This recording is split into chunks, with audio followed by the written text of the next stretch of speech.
Hi, my name is Jiamin Yang, a senior student majoring in data science at the University of Michigan.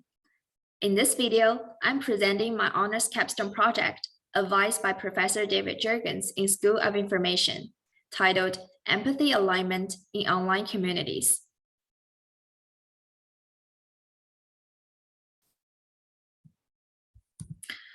To start off, we provide some background on this project. It is inspired by the phenomenon that a growing number of people are talking about their own hard times on social media like Reddit to seek for comfort and advice. But people who reply to those posts may not be empathetic enough in their texts to be helpful. So questions are left in how to be more empathetic in our responses.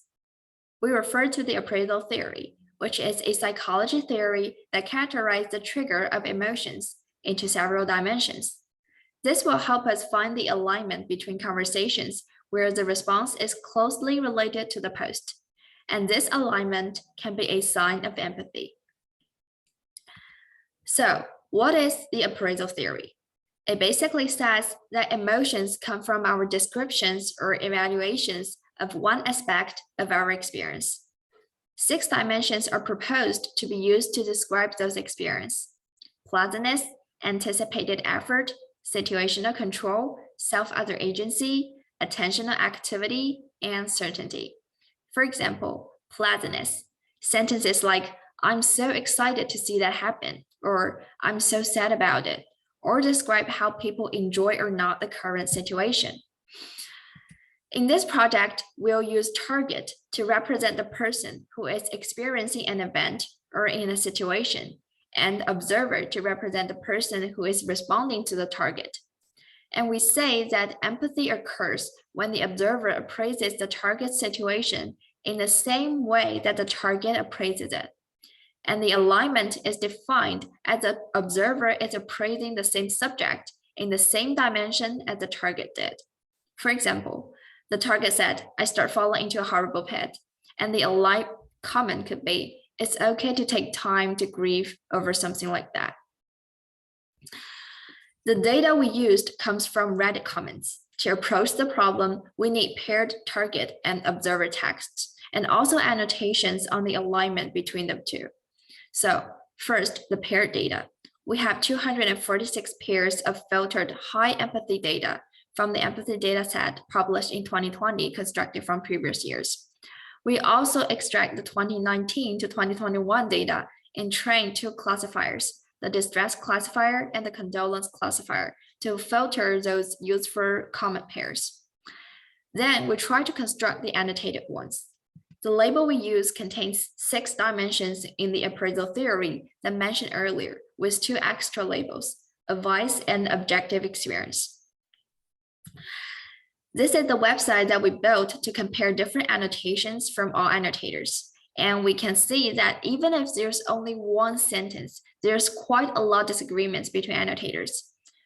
Here's some unanimously agreed examples, like, I'm trying to be strong for so many people recently, is labeled as anticipated effort. And I highly recommend breathing and meditation type exercises, is labeled as advice.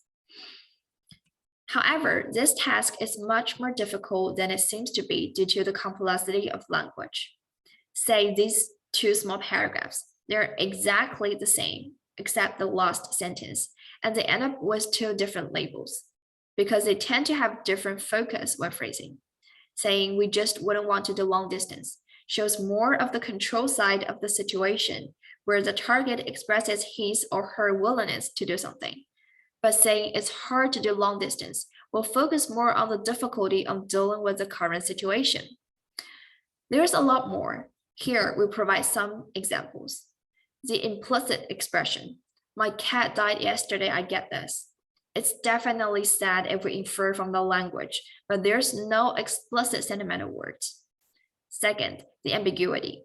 Reason I'm even telling you guys this is because while I tend to keep most of my real life to myself, this is just something that is too much for me to bottle up, I think. Too much here can mean either the situation is too much for the target to take, or the effort needed to deal with the situation is too much. This causes the ambiguity. Multi-appraisals, I was really concerned that I'm just being selfish and I obviously don't want to hurt them by leaving them. Selfish tends to be a word that both indicates appraisal of pleasantness and self-other agency. So we developed codebook to deal with those complexities. Some general rules here. We favor explicit appraisals over implicit ones. So for the cat example, we're going to label it as objective experience instead of pleasantness. We also favor longer spans. And if there are multiple appraisals in the same sentence, try to split it and label each part with appraisal that dominates. Since this annotation task is difficult, we are now still working on collecting enough data and improving this codebook. But we do have developed a model for current task to detect the spans and alignment. Here, BERT refers to a popular pre-trained deep learning model, and everything that contains BERT is a variation of it. So we'll use SpanBERT to recognize each label from both target and observer text, and to Robertus to find the alignment between the target and the observer. Notice here that those two Robertus share the exact same parameters. This form is what we call the same-is network. In this part of the model, only the same dimension are compared.